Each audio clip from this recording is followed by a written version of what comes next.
Ho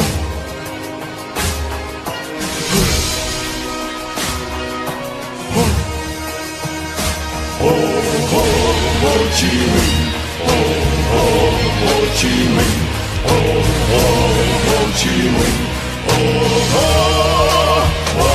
Chi Minh. Miền biển xa, người đi khắp phương trời. Ở nơi xa đó, người dân đói nghèo. Từ đau thương người đi khắp năm châu lòng tin mặt trời chân lý sáng soi dõi chiếu sáng dân mình. Ho Chi Minh, Ho Chi Minh, Ho Chi Minh. This is Ho Chi Minh Thought, Part 3, where we will be looking at Uncle Ho, or Ho Chi Minh's writings, and learn about the writings of Uncle Ho or Ho Chi Minh.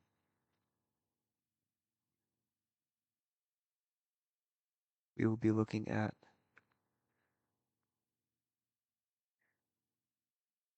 the counter-revolutionary army.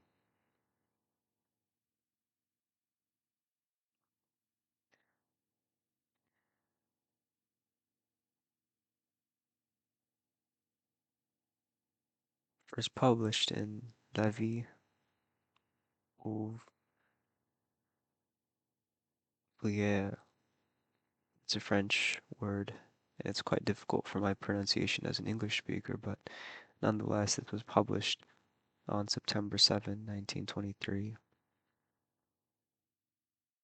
And what's very nice about this, about all of the writings of fellow comrades, is that you're able to access them on Marxist.org, which is very good. And so Ho Chi Minh's writing, or Uncle Ho's writing, can be found here. And today we'll be looking at the counter-revolutionary army.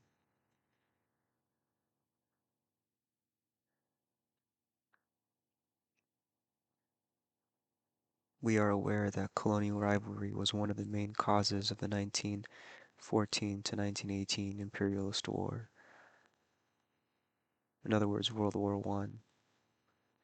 What all Frenchmen should realize is that colonial expeditions are largely responsible for aggravating the depopulation from which their country is now suffering. If one looks at the statistics of military losses in killed and wounded sustained in the colonies, one is frightened by the gap they have caused in an ever-decreasing population, such as that of France. From January to June 1923, in Morocco alone, 1840 soldiers were killed or wounded for the greater glory of Marshal Lyautey.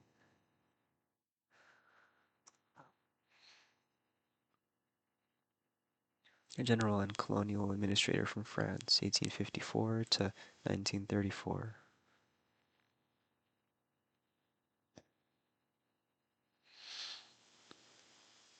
He was a French statesman, soldier, marshal of France, and devoted believer in the civilizing virtues of colonialism, who built the French protectorate over Morocco. Imagine this, a devoted believer in the civilizing virtues of colonialism. This is the complete antipode to Uncle Ho and Ho Chi Minh.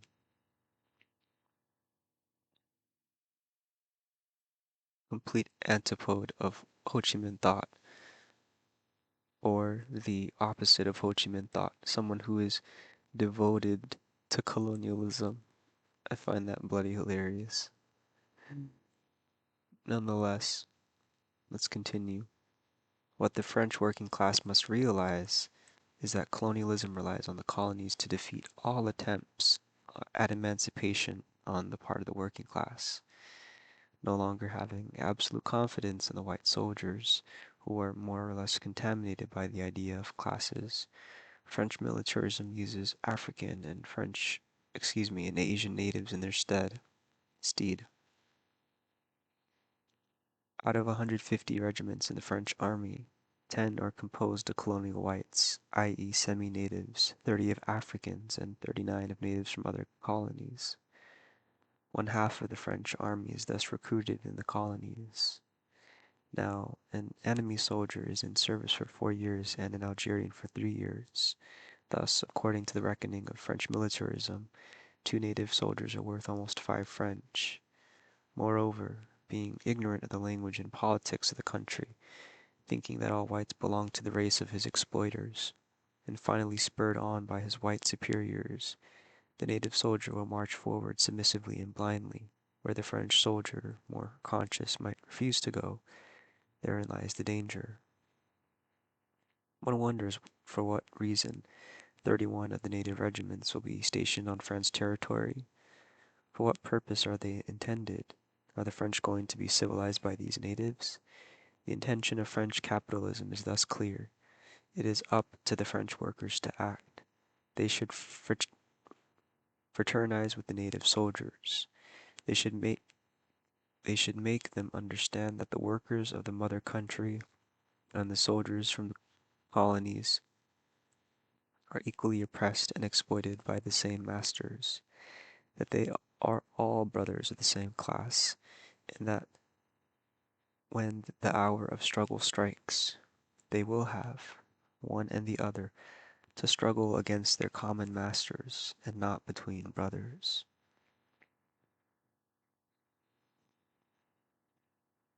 So you see, colonialism, as we saw before, colonialism, we see that colonialism is, the definition of it is domination of a people or area by a foreign state or nation, the practice of extending and maintaining a nation's political and economic control over another people or area.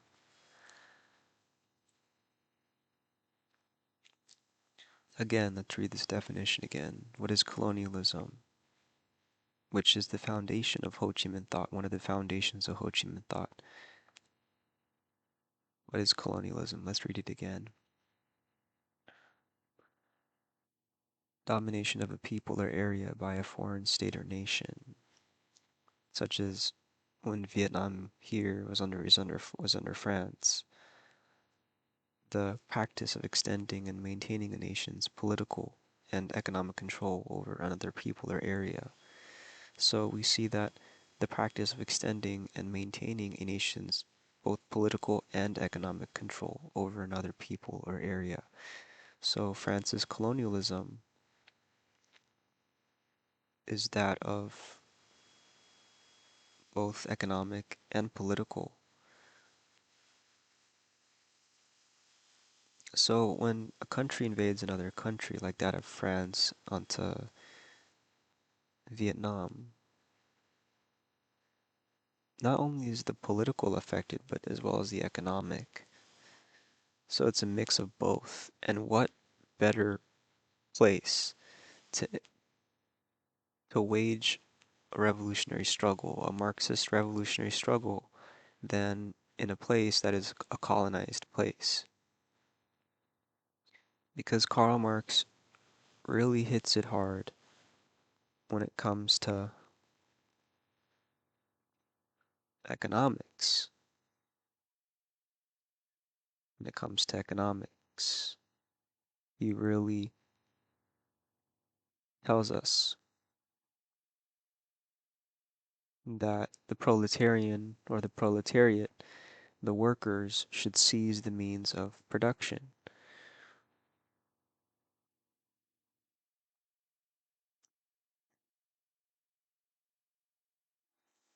That is a concept of Marxism, is to seize the means of production, to seize the means of production and wage a revolutionary struggle, because there are people who are suffering economically and politically, that the only way for the workers to be free from their suffering is to do something about it, to wage a revolutionary struggle. And this is exactly what Comrade Che or Che Guevara did. He was a doctor. He was a doctor. Che Guevara studied to be a medical. He was a medical student studying to be a doctor. And so he saw the people of, he saw capitalism and what it did to people, that it divided people into poor, rich, and middle class. And it's just this inequality. And so he became a revolutionary and fought for a bigger purpose, for the equality of all people, for the abolition of social class. And so he was an Argentinian, of course, and waged a revolutionary struggle in Cuba, and was successful. And he was caught here by a Bolivian military when he tried to wage another struggle in Bolivia. This is his last. This is his last moments.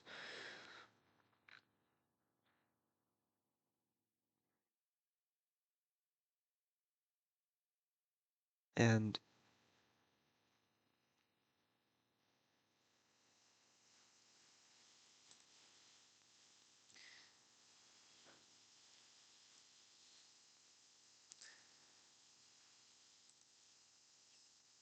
this is an incredible thing here. They should make them understand that the workers of the mother country and the soldiers from colonies are equally oppressed and exploited by the same masters, that they are all brothers of the same class, and that when the hour of struggle strikes, they will have one and the other to struggle against their common masters, and not between brothers.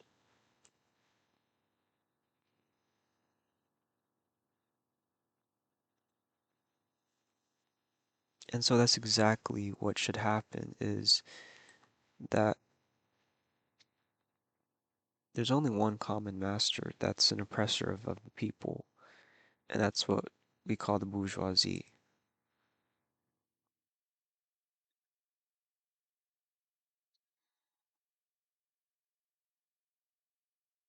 So the bourgeoisie refers to the middle class in society, particularly those who own the means of production and have significant economic power. In Marxist theory, they are contrasted with the proletariat or working class and are often seen as exploiting the latter for their own benefit. And we see the bourgeoisie exploiting the working class. And this is a common practice in many countries, especially in third world countries. Like I said, I've mentioned countries before that have this issue, and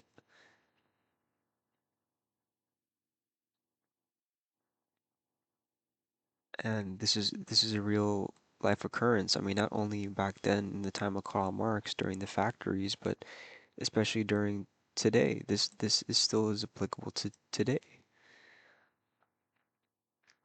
When we look at what the bourgeoisie, the social order that is dominated by the so-called middle class. In social and political theory, the notion of the bourgeoisie was largely a construct of Karl Marx, 1818 to 1883, and of those who were influenced by him.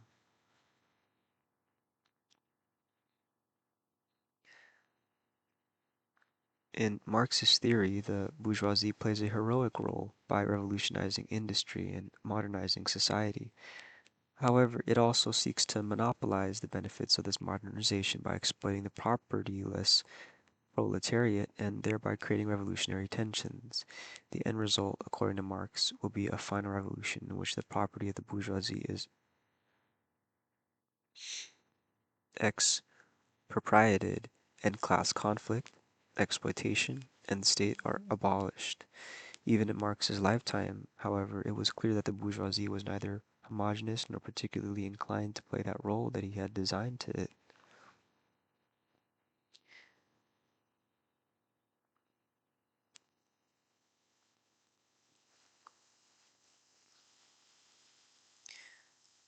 And so to struggle against the common masters and not between brothers, one wonders for what reason 31 of the native regiments will be stationed on French territory. For what purpose are they intended? Are the French going to be civilized by these natives? The intention of French capitalism is thus clear. It is up to the French workers to act. So this is a very key component of Marxism, and especially of Ho Chi Minh thought now, that you are oppressed. A people are oppressed. So the only question is, are you going to do something about it or not?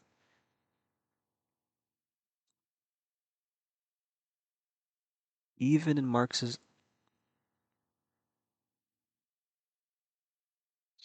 give me a second, the end result, according to Marx, will be a final revolution in which the property of the bourgeoisie is expropriated and class conflict, exploitation, and the state are abolished. Now, of course, when the people have had enough, people will do something about it. They won't sit around and do nothing. Now it is up to the French workers to act. Now the same can be said to those of workers of different countries today. It is up to the working people of any other country to act as to what will be done.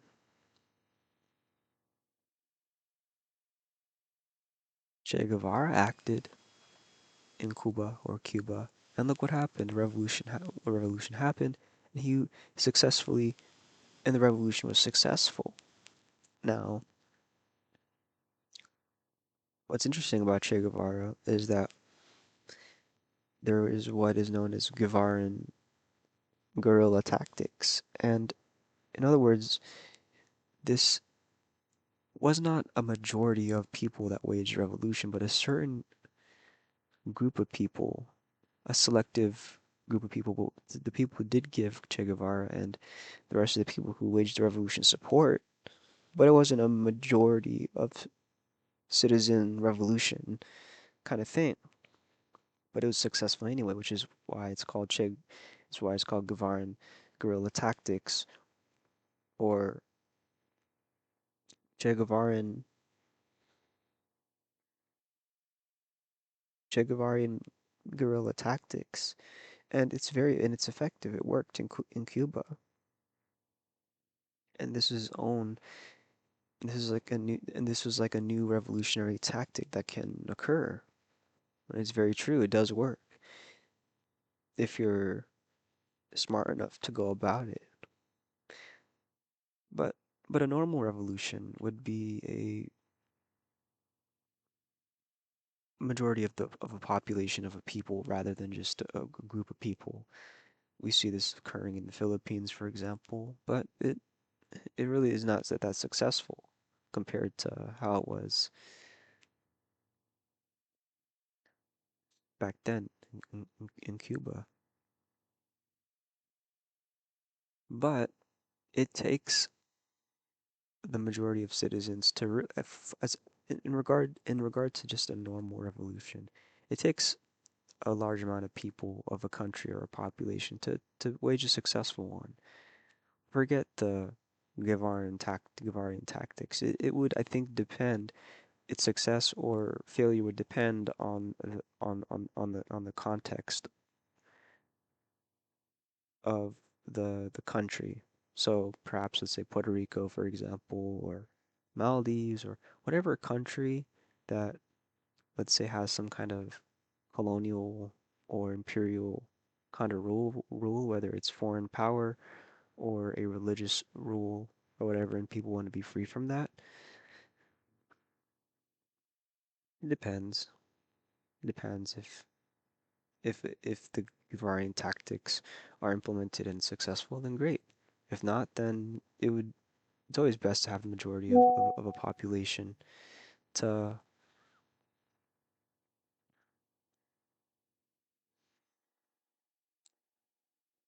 wage a successful revolution.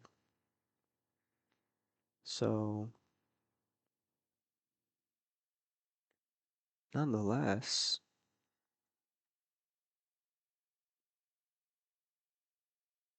they should make them understand that the workers of the mother country and the soldiers from the colonies are equally oppressed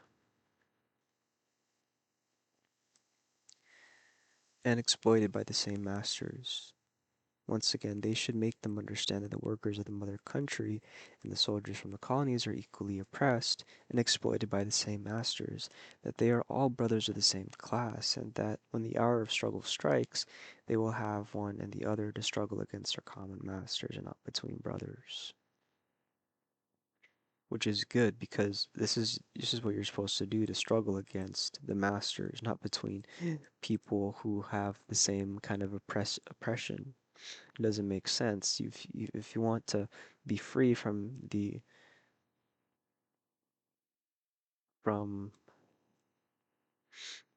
a colonial or economic oppression, you've got to do something together.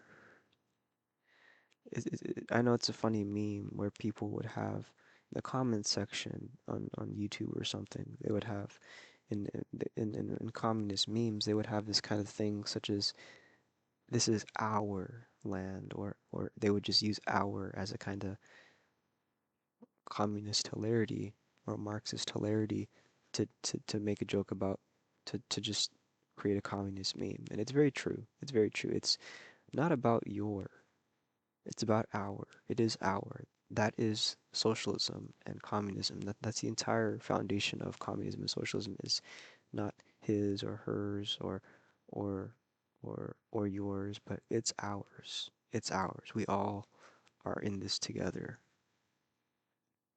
To struggle against their common masters, their, notice it's plural, their, our, and not between brothers. So this is the beauty of socialism and communism, is that it is a working, it is a getting together of people to bring about a common cause. That's what I love about socialism and communism, is that it is not about me, it is not about you, it is about you and me. It is about us together, it is about it is our struggle that we wage against a common oppressor such as colonialism or or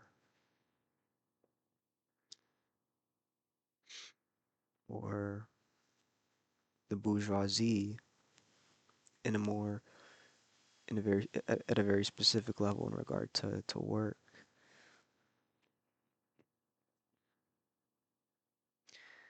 And so fascism, like I said, is another example. If you, as I said before, fascism is another example that this glorifies race or a country above anyone else, thinking that they're superior over everyone else. And guess what?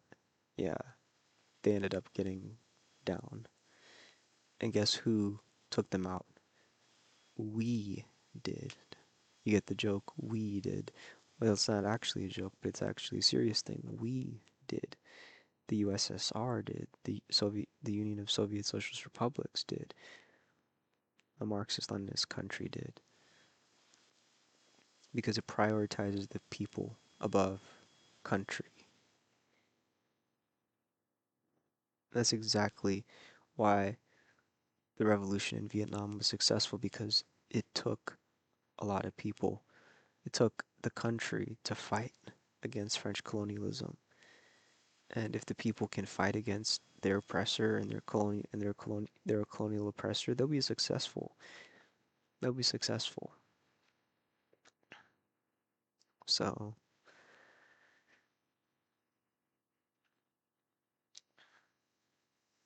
to struggle against their common masters and not between brothers.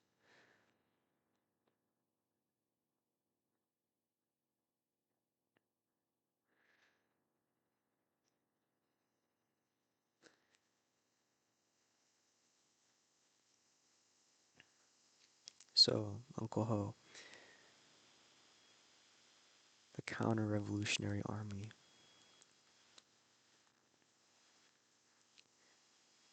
If one wants to struggle, one should struggle against a common master of oppressed peoples, and not between your own fellow working class brothers.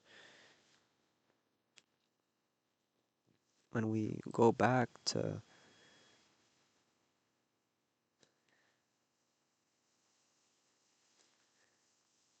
the piece of oppression hits all races, we'll see here, as I talked about here, if you remember, after experiencing these painful lessons, okay,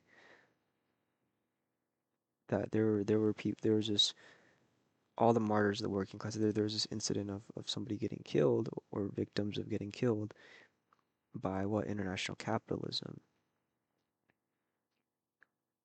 And so, after experiencing these painful lessons of comrades getting killed by the enemy, the oppressed people of all countries ought to know on which side their true brothers are and on which side their enemy.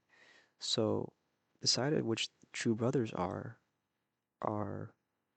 the proletariat, the working class, those who are of the working class, those who are the proletariat, those who struggle in the same colonial struggle, who share in the same colonial struggle. But specifically, it's very specific actually, okay? We have to be very specific about brothers here, the definition of brothers. Yes, brothers does mean that it's somebody who shares in the same oppression as you when it comes to colonialism or economic oppression, but specifically those who abide by the principles of Karl Marx. In all seriousness, that is exactly the definition of those who abide by Marxist-Leninist causes. I mean, excuse me, Marxist-Leninist ideology. Okay, yeah, this is who brothers are. Brothers are those who abide by teachings of Karl Marx.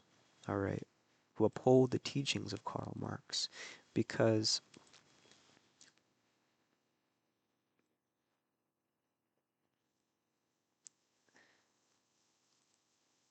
it is about that same thing, the liberation from oppression, both political, economic, colonial, and when you say colonial, it automatically includes both political and economic.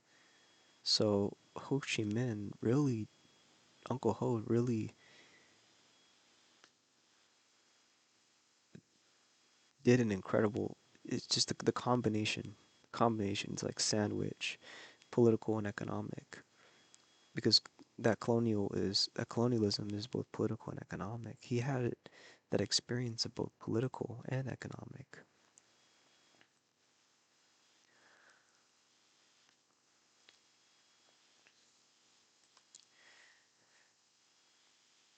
And on which side their enemy. And it's quite clear international capitalism is the enemy here, or capitalists are the enemy here. All right, because capitalism only seeks to intake rather than distribute to the people. It would just consume more and more and more while there are a bunch of poor people starving or a bunch of people suffering, whereas everybody's getting everything. Now, this is Ho Chi Minh Thought, okay, part three. So, reviewing about who the brothers are, those who uphold the teachings of Karl Marx, and if you if there's anybody else that upholds Leninism, okay, that's still Marxism because Marxism is the foundation. So, if you uphold Leninism, you uphold Marxism automatically. Okay, if you uphold Maoism, you uphold Marxism automatically. If you uphold the teachings of Pol Pot and Cambodia and Khmer Rouge, that is not Marxism, okay? Because we have to understand that the Khmer Rouge killed people that are who were Chinese, who wore glasses. Okay, so it's kind of a trick question here. Is that were the Khmer Rouge or Pol Pot were they actually Marxist or communist? The answer is no. If you guess no, correct. Exactly. And it is always belief in the liberation of their oppressed brothers without discrimination as to race or country. Okay, you have to understand that Pol Pot and Khmer Rouge, Kampuchea, okay, They have incredible music. I'll say that. The only good credit I'll give to Khmer Rouge is that they have good music. I'll say that their music is incredible. It's really nice to listen to nice Khmer Rouge music. But their practices and what they did to people were not communist at all whatsoever. So what happened was because they killed people who were religious, people who simply wore glasses because they were scared perhaps that they would make a revolt or something. I don't know, because you're an intellectual, you're smart, or if you were just Chinese, they'd just kill you. And that's totalitarianism, and that's, what did I say? Fascism. Pol Pot and Khmer Rouge were fascists and often race above the individual. So a side note there to know that, yep, Pol Pot, no, if you uphold the teachings of Pol Pot, are you Marxist or a brother? No, you're not. Simple as that. Okay.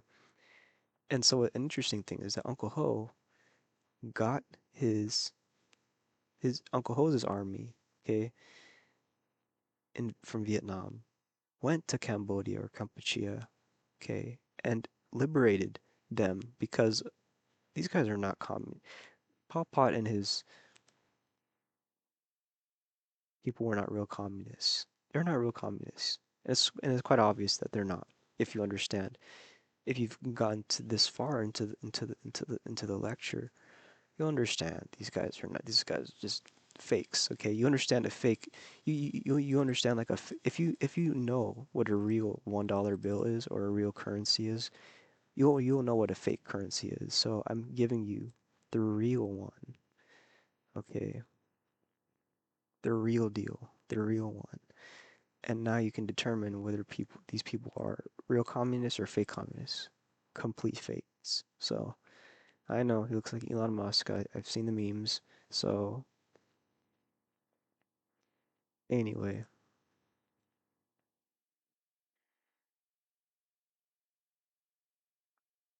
so the true brothers are those who uphold the teachings of Karl Marx.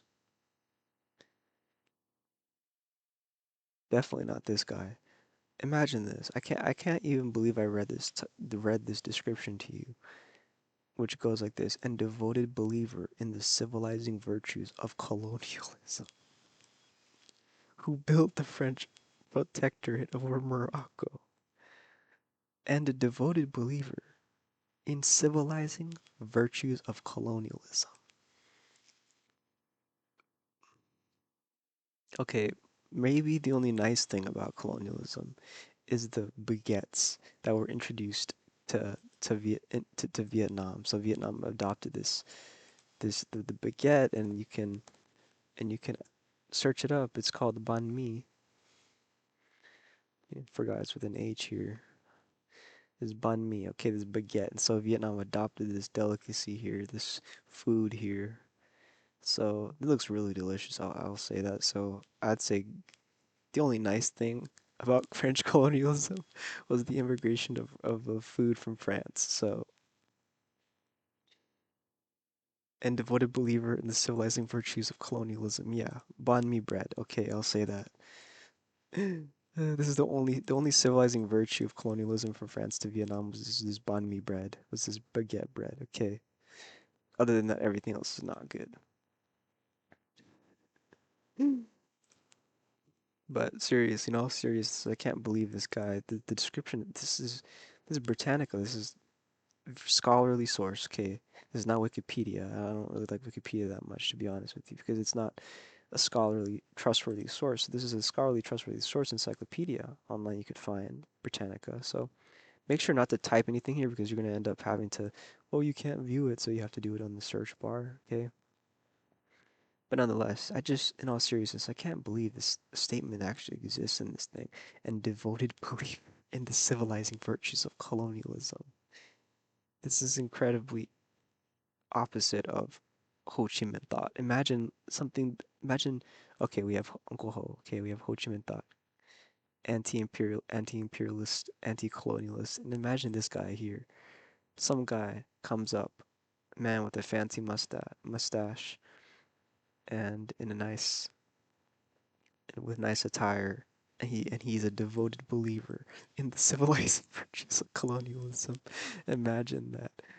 Compared to Uncle Ho and Ho Chi Minh Thought. Yeah, this is hilarious. It's hilarious because and guess who won? Uncle Ho did, and the Vietnamese people won. So, yep, nope, goodbye. So,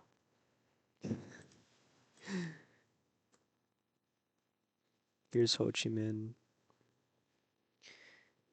when he was in. We could check out some photos of him here. This is Uncle Ho here when he was young. Look at him, young man, a young Ho Chi Minh in Marseille, as I reckon you pronounce this Marseille in 1921. Look at this. This is Uncle Ho here in Marseille. He was small guy, slim guy, but Uncle Ho was very young here in 1921. Look at this. This is him here too.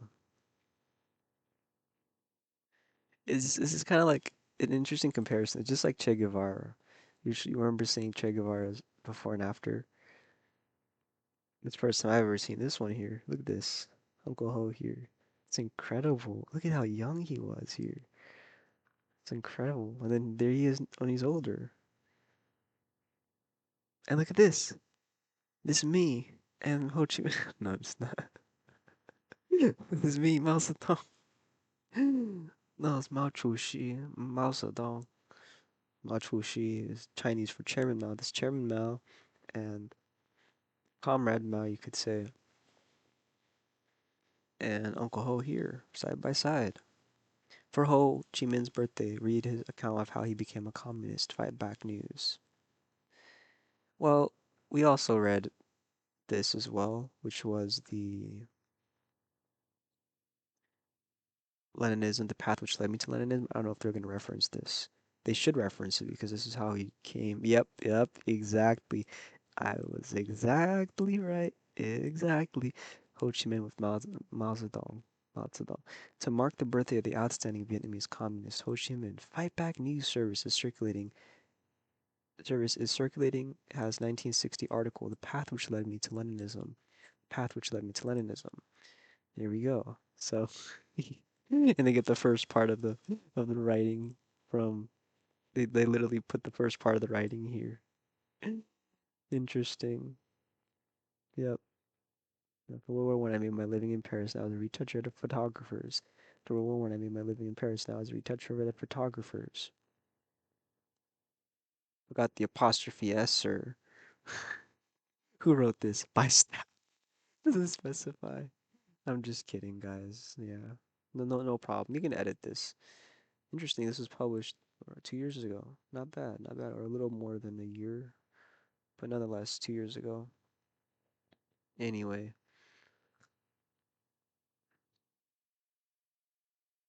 Uncle Ho is here.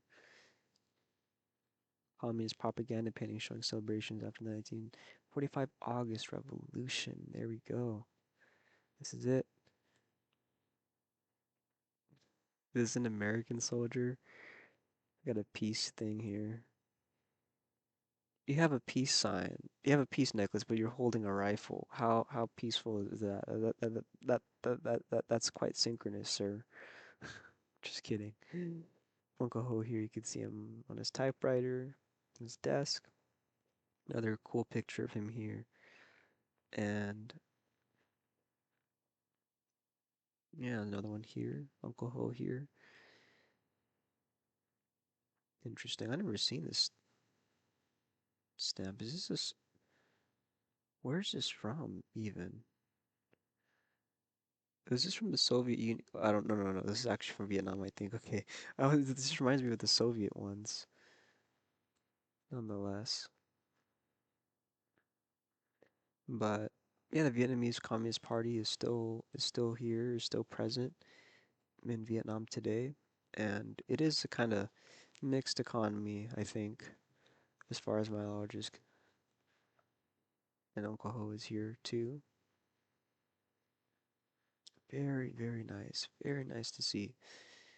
Uncle Ho is one of the most underestimated analyze people in history today, the most popular people are Joseph Stalin, as well as Vladimir Lenin, Mao Zedong. But Uncle Ho is very underlearned in history today because I don't because it's not he's not as popular, you could say, and which is fine, no problem at all. But at least he's known in the in the proletariat world and in the in the communist world, which is very good. So only those who are true communists understand his life and things of that sort. Or if you're just a historian, that's fine. But nonetheless,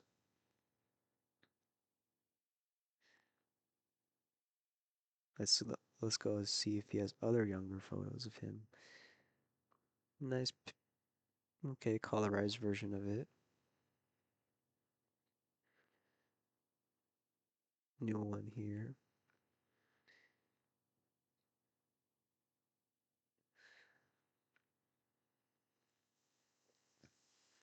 And also, I'd like to point out another interesting thing too, is this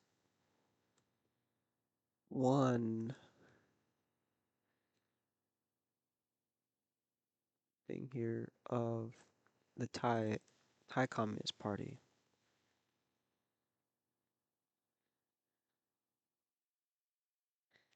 And the Thai Communist Party or Communist Party of Thailand was, I reckon it was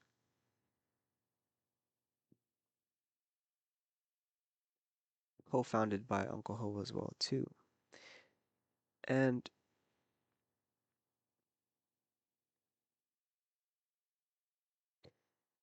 there was an insurgency that occurred back in the days,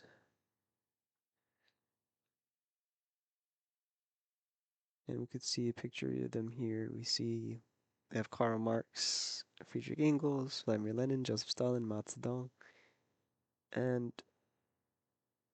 they were called they were under a one party thing. I reckon it was called the Communist Party of Siam or something of that sort. And then it later became called the Communist Party of Thailand. And this party I believe before it was split to be called the Communist Party of Thailand, that Uncle Ho co-founded the group before it split or divided into the Communist Party of Thailand, which is very interesting.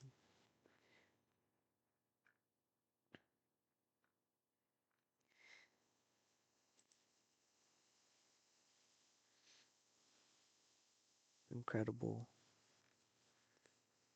Bangkok Post, Thai communist loved the king. The Thai comrade wants to dispel communist myth.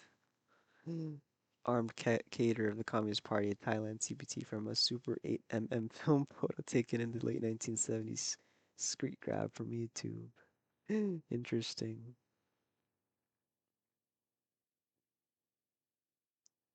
While the government allocated land to former comrades, His Majesty the late King launched many development initiatives to help them earn a living so that they could stand on their feet in the long term.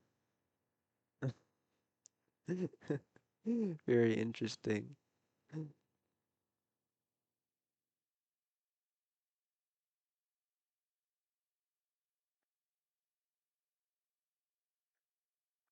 And this is see, Uncle Ho is here.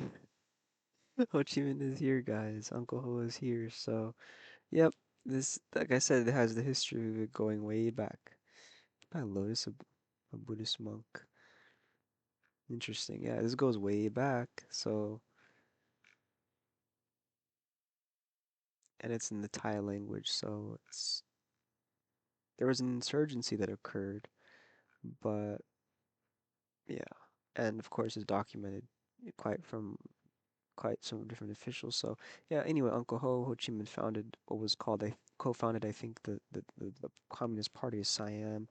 I know I don't like Wikipedia, as I said, but that's where I remember reading it from.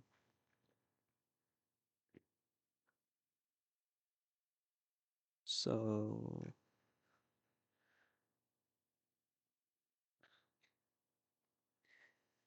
could try to find it. But anyway, during its early years, the Communist Party of Siam, correct, yep, I'm correct about that, remained a small organization, primarily composed of intellectuals in Bangkok. By early 1948, British intelligence described reports claiming the party had 3,000. I think they gotta edit this thing here, comma, members nationwide as exaggerated. The party was briefly legal between 1946 and 1948. Its secret headquarters were located in a wooden building on Si Praya Road in Bangkok.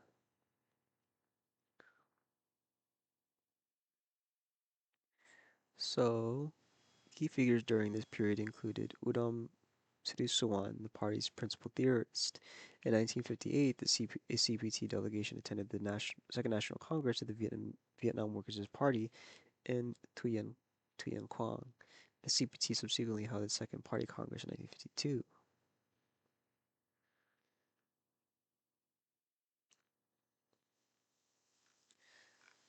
Now, there's a ton of history here if you guys want to read it, which is very interesting. I don't know if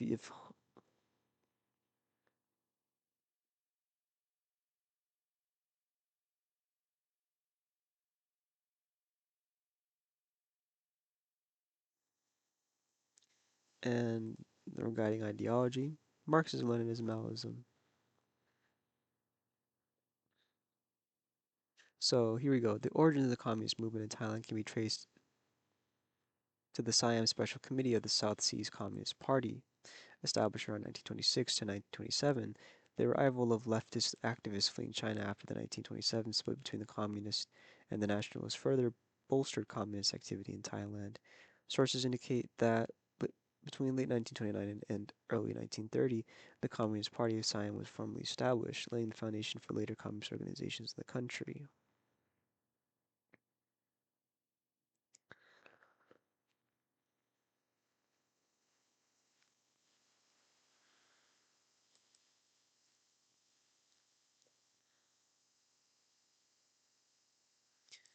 So,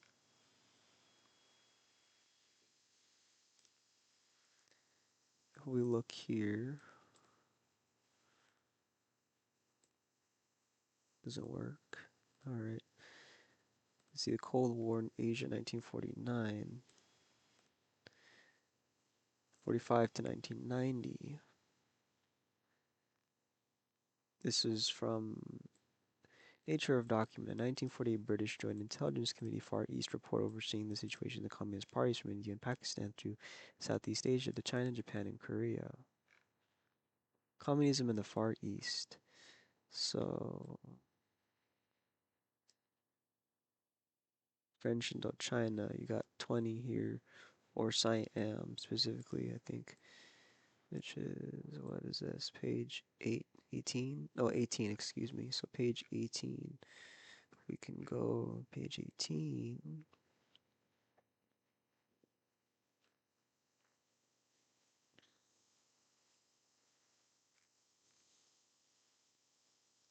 Here we go. The Cold War in Asia, 1945-1990, a project of the Asia Research Institute, National University of Singapore. Siam, here we go. A constitutional position and strength at end of 1947. Although a manifesto by the Executive Committee of the Siamese Communist Party, SCP, dated 20th January 1948 has been seen, there is little evidence that the party amounted to much. Such support as it had came chiefly from a small group of Siamese intellectuals, mostly in Bangkok, okay, just as the encyclopedia said, but this is the actual trustworthy source here, or the services. Unsubstantiated reports mentioned a membership of 3,000 in the provinces, but this seems exaggerated. Communism in Siam is legal.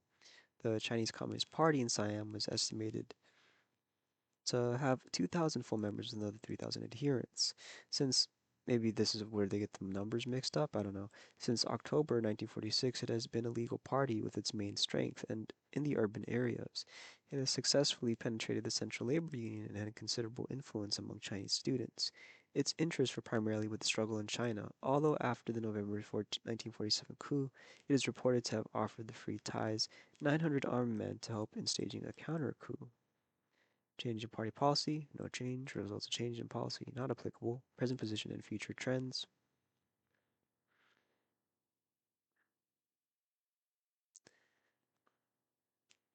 My Uncle Ho's here. Let's see what this is about here. Let's see. By the end of 1940, because it's in French Indochina, by the end of 1947, administration, labor, youth, police, and armed forces in rebel areas where communists controlled and important cabinet posts in Ho Chi Minh's government were held by Communist Party members. In French-controlled territory, an extensive communist underground organization also existed. Relations between the Communist Party of Indochina and the local Chinese Communist Party were close and cordial, but the latter remained a separate entity which, like the Viet Minh, was legal only in territory outside French control. Geographically, the main communist strengths is in Tonkin and Annam and the urban area of Saigon, Cholon.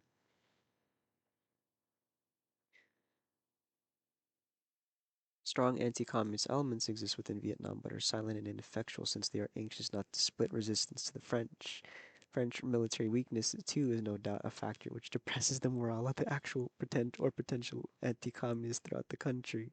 The agreement with Bao Dai, initialized on 5th June 1948, failed to attract support from Vietnam and to that extent has strengthened the position of the communist leaders of the Republic. However, the French High Commissioner M. Ballard has had some success in persuading Indo-Chinese opinion that the action of the French Parliament amounted to ratification of the agreement of June 5th June 1948. If a treaty were concluded which has some practical effect in establishing the independence of Vietnam within the French Union, and in rallying the non-communist supporters of Ho Chi Minh to the central government, the influence of the communists in the country should be considerably reduced. Yeah, but Uncle Ho and Viet Minh, success, which is why we get the song. Ho, ho, Ho Chi Minh. Ho, ho, Ho Chi Minh. Ho, ho, Ho Chi Minh. So,